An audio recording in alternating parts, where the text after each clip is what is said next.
Dewi. Perkenalkan, nama saya Tigara Wanita. Perkenalkan, nama saya Aludin Faturrahman. Yang pertama-tama didahului oleh saya, pemberontakan APRA di Jakarta. Selain Bandung, APRA juga melancarkan aksinya di Jakarta. Di Jakarta sendiri ternyata terdapat pengkhianat yang justru bekerja sama dengan tentara APRA, yang tidak lain adalah Sultan Hamid II. Dirinya ditawari keuntungan oleh pihak tentara APRA akan dijadikan Menteri Pertahanan jika rencananya mereka untuk melaksanakan kudeta bisa berjalan dengan baik. Beberapa strategi yang mereka rencanakan diantara penyerangan diarahkan ke gedung tempat dilaksanakan sidang kabinet RIS. Kemudian tentara APRA akan menculik semua menteri. Setelah itu orang-orang yang memiliki peran penting di kementerian dibunuh. Akan tetapi pemberontakan APRA di Jakarta tidak berhasil.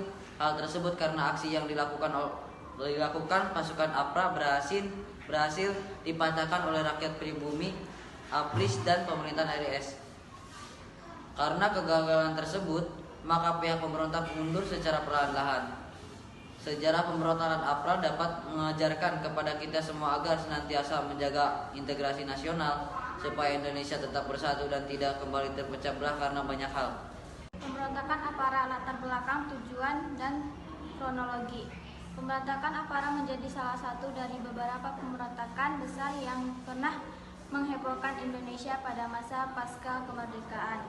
Angkatan Perang Ratu Adil yang dikenal dengan sebutan APRA merupakan sebuah pasukan yang didirikan Raymond Westerling.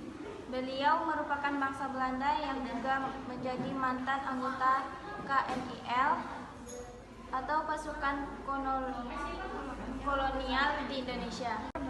Latar belakang pemberontakan APRA. Terdapat beberapa faktor yang melatar belakangi terjadinya pemberontakan Ratu Adil di Indonesia.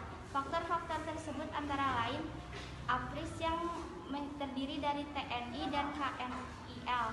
Hasil konferensi meja bundar kepentingan kolonialisme Belanda, ultimatum Raymond Westerling, agar kalian lebih paham mengenai faktor-faktor yang mendorong terjadinya pemberontakan APRA.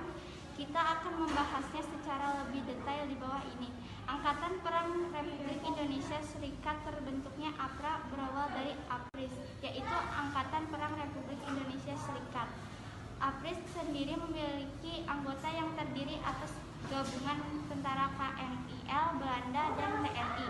Sebenarnya keadaan tersebut cukup membuat mereka kesulitan sebab di antara KNIL dengan TNI pernah berseteru ketika peperangan mewujudkan kemerdekaan negara Indonesia. Konferensi meja bundar.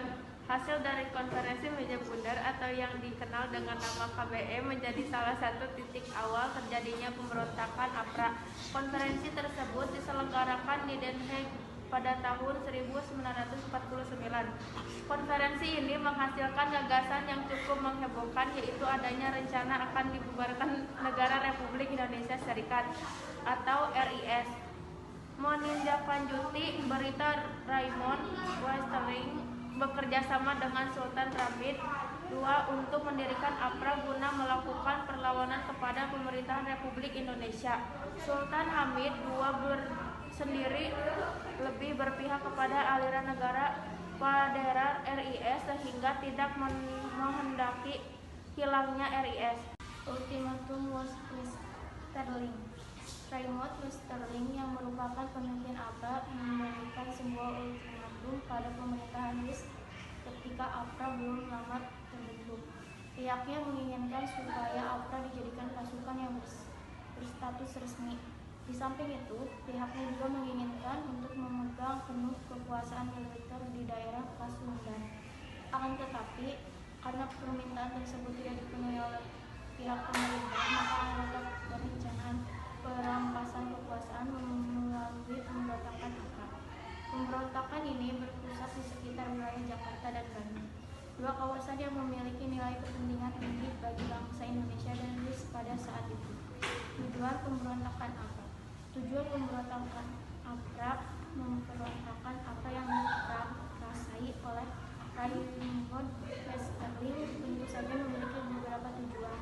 Diduga tujuan utamanya adalah untuk memperkuat BRIS dan melemahkan NKRI serta Angkatan Perang yang dimiliki oleh Indonesia. Mungkin dari kelompok 3 sudah cukup. Demikian dari presentasi kita. Wassalamualaikum warahmatullahi wabarakatuh.